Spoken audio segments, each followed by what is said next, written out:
Well, hello there, folks, and welcome back to What's for Tea. It's lovely to see you all again, and thanks for joining me for this really easy recipe. And I hope that I find you all very well indeed. So, this is super simple and really, really tasty.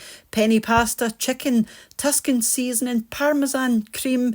What's not to love? But it's very naughty on the calories, but really, really tasty. So, well worth giving a go. So, as usual, I'll put all of the ingredients on the screen as I use them, but you'll also find them in the description box underneath the video. So go over to your cooker. This recipe is going to do 4 or 5 people. So you want a nice big pan, pop your butter and olive oil in, let that melt, and I'm going to add my chicken. So this is 3 fairly large chicken breasts, which I've just diced up. This is the seasoning that I'm using here, but feel free to use whatever you prefer. But you do want to use one with a kind of tomato and herb base, just to get a similar type of flavour. So pop your chicken in once your butter and olive oil is melted. Add your seasoning and give that a wee stir around, just to make sure your chicken is nicely coated in the seasonings. And you want to let this cook until your chicken is fully cooked, and this will take you, well, it will depend on the size of your chicken. Mine took about 7 or 8 minutes to cook all the way through, and just give it a stir from time to time just to make sure that your seasoning isn't sticking to the bottom of your pan. Then once your chicken is fully cooked, you can just lift that out.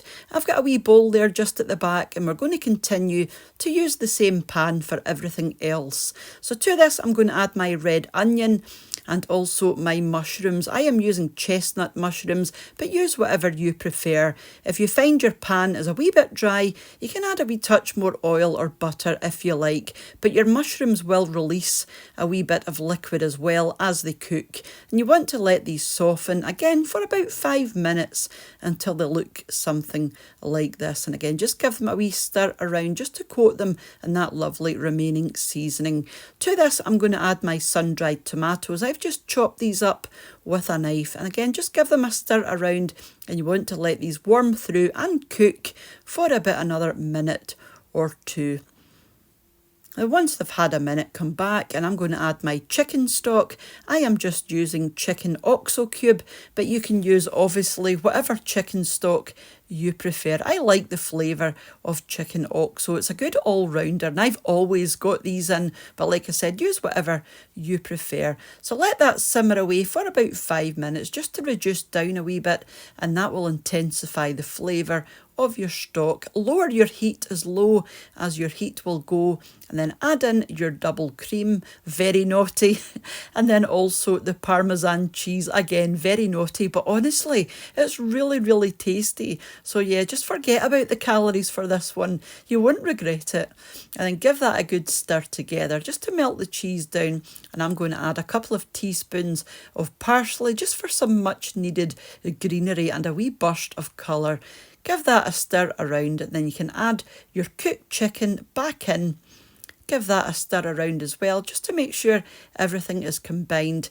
And there's lots of liquid in there, but we do need lots of liquid because we're going to finish off cooking the pasta in that liquid. So let that simmer away at the back just until your pasta is ready. You just want to cook your pasta half the way through. You know, you don't want to fully cook this, just till it's about halfway cooked, and then we can lift that out. So once it's had about half of its normal cooking time, you just want to drain out the water until it's nice and dry, just like this, and then you can get your chicken and your sauce back. Like I said, it does look like there's lots of liquid in here, but we're going to finish cooking the pasta in that sauce, and you know, the pasta will absorb a lot of this liquid and just infuse the pasta with a beautiful flavour. So it's well worth doing this way instead of fully cooking your pasta, you know, and adding it in. It's not going to have the same flavour. So you want to let this continue cooking until your pasta is fully cooked to your own liking. And like I said, it's gone lovely and thick, and a lot of that liquid has absorbed into the pasta. And honestly, this is absolutely delicious. Well worth doing. This is very similar to my normal Tuscan chicken recipe. But yeah, it's just a wee bit of a different take on it, and in my opinion, well worth doing, especially if you like your pasta like we do. So I'm just going to pop this onto a plate just to let you see what it's like. And it's lovely and saucy, and a lot of that sauce has found its way into those pasta tubes. Just perfect. And it doesn't really need anything else, just a wee bit of black pepper, a few more wee bits of parmesan, and then just some more parsley on the top. Again, just for a wee bit of colour. You can have some garlic bread if you like. I won't tell anyone. And it's absolutely delicious, like I keep saying, but it really is. So do give that one a go. And a huge thank you, as usual, to the supporters of the channel over on my Patreon page, and to the channel members here on YouTube as well, for you all for watching. And I will catch up with you during the week for another wee video back here on What's for Tea. So take care and bye for now. Bye now.